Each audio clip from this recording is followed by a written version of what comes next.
When I was in high school, I was captain of the robotics team, and I was so excited because I loved building things and I wanted to be a part of a team so badly. I was so into science, I just thought it was the perfect opportunity. And it was. I learned so much about building and automating machinery through that process. I loved it. Our very first competition was the regional competition, and we won. We won our very first competition. And afterwards, I was so excited, and I was holding the trophy, and we were all celebrating, and a local news channel asked to interview me about our win. So for background, there were two other people on my team, and they were both men, and I was actually the only girl at the regional competition. And the guy from the news started rolling the camera, and he had his microphone, and he looked at me and said, "Obviously, your teammates built this robot, but I really like what you did with the decorations." I didn't respond, and looking back, I wish I had said anything, a single word, but I didn't. I just looked at him, and I think he could tell how devastated I was, and they cut the camera. That never aired, and they couldn't have aired that. It would have made them look really bad, but I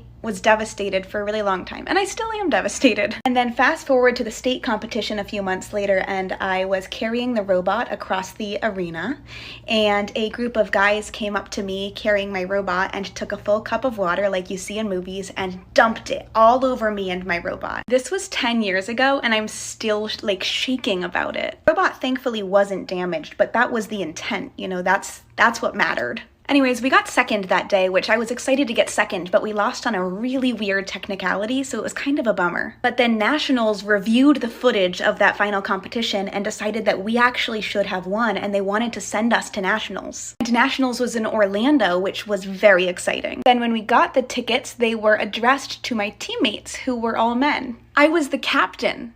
I was the captain of the team, and they went without me on their school-sponsored trip to Florida. And they lost in the first round. And I did not do robotics my senior year, even though I loved it.